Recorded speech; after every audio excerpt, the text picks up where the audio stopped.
Greetings, I'm your host, Dr. Wolfula, with a mini review of a flick you want to watch this October, the WNUF Halloween Special. This so-called Halloween special is a trip back in time to the late 80s, a time often revisited nowadays, but rarely with this level of authenticity. The special depicts a mock local news program airing live on Halloween night with the feel of something that was taped on VHS by an enthusiast. We spoke with State Senator Robert Dandridge earlier today to get a response to a commercial some are calling...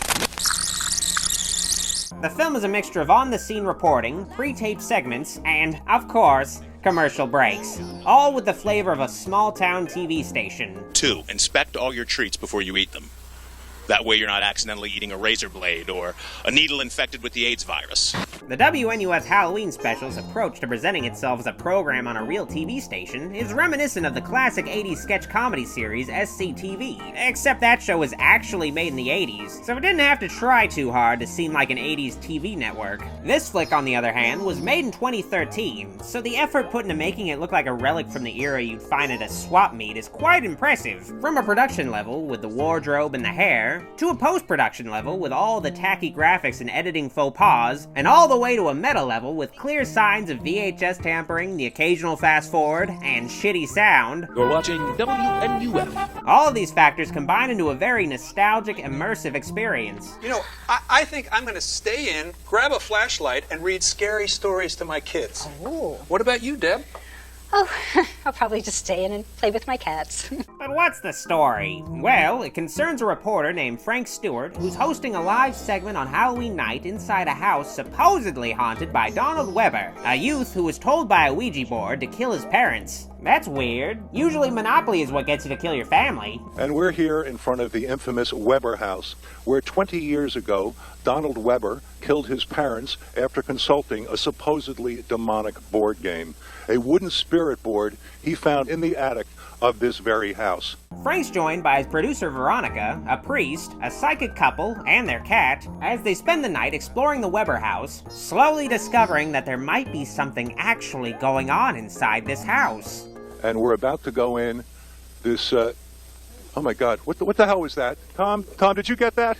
Yeah. Did you get that, Tom? The plot of the WNUF Halloween Special is thin. I couldn't say a whole lot happens for much of the film, but the illusion would have been ruined if it was a full-fledged horror film with a bunch of twists and turns. This is found footage, but it's not like Paranormal Activity by any stretch. Are there any spirits in the house that would like to talk with us tonight? Did you hear that? Did you hear the voice? I did hear something. Did you hear what it said? I couldn't quite tell what it said. It said, leave. The flick does pick up at the end, though, and takes a genuinely horrifying turn that I didn't totally see coming, eventually becoming an actual horror film. There's someone upstairs. We're going to commercial. Oh, the hell we are, folks. Folks, we are going where no camera crew has gone before. Father, perform the exorcism. The real draw of this flick is the novelty of watching an 80s news show on Halloween. There's a real sense of warm intimacy when you watch something local instead of cable, and the film perfectly captures that feel. Hopefully, everyone can get their trick-or-treating. Finish up early. Deborah? The WNUF Halloween Special's format allows it to explore and flesh out the town of River Hill and its residents through quirky segments like a dentist candy buyback program, Halloween is a dentist's worst nightmare, or an army vet killing a kid while having a Nam flashback. Regis mistook the child for a Vietnamese soldier. He shot the 7-year-old trick-or-treater, fatally wounding him. It's all very detailed, and some of the segments are interconnected, giving the impression that this is an actual town. You can meet actor Zachary Bannon, the star of television's Galaxy Pilot. The film is also really funny, but the humor is subtle. The flick doesn't hit you over the head with jokes. They're usually based on the inherent awkwardness of live TV. And Dracula? Somebody died in this house? Yeah, that's why we're here. Yeah. A lot of the actual jokes are the corny, cheesy kind you'd expect from the local news. Has anyone ever called you Claire the Clairvoyant? No. This hokey, scripted quality to the film is contrasted well when things go off script, and the characters don't know how to properly respond to what's happening. Iron Maiden rules! White Lion sucks! Woo! Okay, I really don't understand that. The humor is very understated, and you can probably play this film to a casual viewer, and they believe what they were watching was real. Very pretty pussy.